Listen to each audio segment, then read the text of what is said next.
Ny fampiarahaba-tratry ny taona tao amin'ny CSE Tsian'olondroa ireo mpampianatra mpanabe mivondrona amin'ny syndicat vaovao ilay hoe Saint-Pama vaovao. Mialohan'izany anefa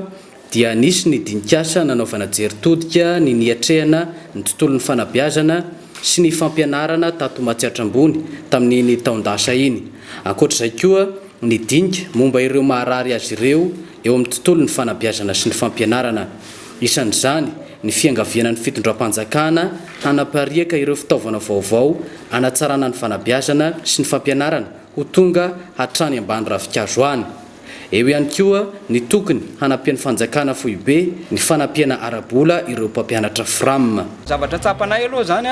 dia efa manao ny ezaka ny tokony andraikitra ho an'ny ministera amin'ny fampianarana ny amin'ny fanatsarana ny tontolon'ny fampianarana, fandefasana ny fitaovana rehetra hoentina mampianatra amin'ny boky ny tontolon'ny informatika izay efa mandeha. Izay zany mangataka mba ho atao mandrakitra amin'ny firenena manontolo zany izay zavatra izay amin'ny fotoana malaky satria anisan'ny zavatra ilaina amin'ny fanotontolona izay mandeha amin'izao amin'ny fampianarana rehetra maneran-tany dia efa miantsehatra amin'izay tontolon'ny informatika izay. Tsika zany azo lazaina hoe efa tara ao anatin'izay dia mifanafanganana an'izay moa zany tsy miankina amin'ny ministerana isamireny fa miankina amin'ny fitondram-panjakana mihitsy zany ny fandefasana ireo fitaovana informatika manerana an'ireo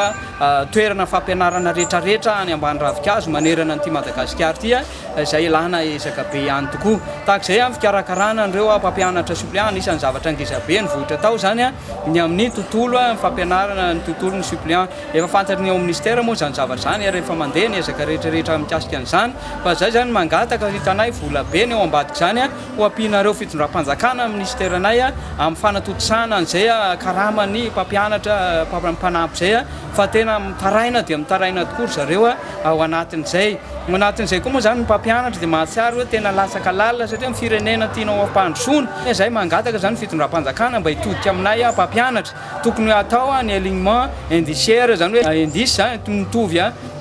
faripahaizana tokony hitovy karama. Mangataka koa zany zay ny révision grille indiciaire izay efa misy fa tsy mifanaraka amin'ny toetrandro intsony zany hoe tokony hitodika aty amin'ny tontolon'ny fampianarana satria ny fahalalana ny lakle ny fampandrosoana sy ny fanapahana ka noho izany tokony hoe omena ny olona rehetra zany amin'ny fahalalana araka ny tenin'Andriamanitra hoe mampianara ny firenena rehetra ataovy hoe tonga mpianatra amin'ny firenena rehetra satria fa nomena fahefana any an-danitra sy ety tany ka noho izany ninona zany fanapahana sy fahefana mila fahalalana tokony atao zava-dehibe na ny fitrandrahana ny tiarena be ananantsika ity aoka ny malagasy rehetra misy no ampianarina hoe ahoana ny fomba exploitena ty ampidirina any anatin'ny fandaharam-pianarana fa tsy ny firenena vahiny mahalala ny zavatra misy eto amintsika. Ny fandroenana fotodrafitrasa indray dia tokony ho maro ny sekoly hahazo izany ho iatrany ireto syndicat ireto. Nanitrikitrika ihany koa ireo mpampianatra FRAM mba handraisan'izy ireo ny vola 1,7 ariary izay fanampanantenaina satria ny fiainana sarotra tanteraka. Izay navita 10 taona no miakatra ihany aloha no poraisina eo anivon'ny fanabeazam-pirenena amin'ity recrutement ity dia eo ihany koa zany le momba n'ilay 0 ariary anisany lasa resa be ary lasa misy elanelam-panahy amin'ny talentsekoly sy ireo ray aman-dreny ireo maître FRAM le mpampianatra mihitsy zany ny fampiarana an'io hatreto satria dia 0 ariary dia tena mbola voatsiny nandray tokoa ny ireo maître FRAM hatramin'izao ka mba mitady zany hoe inona ny vahaolana mety atao amin'io mba horaisina malakilaky ilay fepetra momba n'ilay 1,7 alina. Eo ihany koa moa zany resaka hoe salaire de base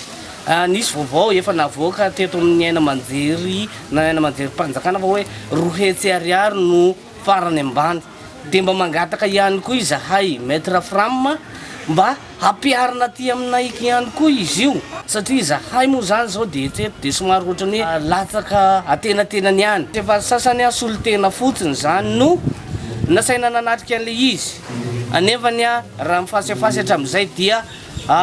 ny rehetrarehetra manatrika azy ka iangavianay zany hoe raha misy ny zavatra ohatran'izany mba aoka re mba saina veriny sisy koa manandrify an'izany le fahasiafasy hoe aleo tena paibe masomarina tokoa ary mba ho fatany miala avy eo amin'io fahasiafasy io hoe laharana fafiry moa izy eo amin'ny sisy koa misy anazy. Ity vondrony mpanabe vaovao ity moa dia niforona tamin'ny 20 jona 2024 efa maro ny ezaka vita hatramin'izay nijoroany izay ary indrindra amin'ny tolokevitra fanatsarana ny fanabeazana sy ny fampianarana ny fiarovana ny mpampianatra manoloana ireo zo tokony isitrahany sy ny antso-jay nahazo ny mpampianatra sasany teo anatrehany raharaha-pitsarana. Ankehitriny aza dia mbola misy mpampianatra vitsivitsy misedra olana eto Fianarantsoa Renivohitra sy ny any amin'ny Sisiko ny Vohibato.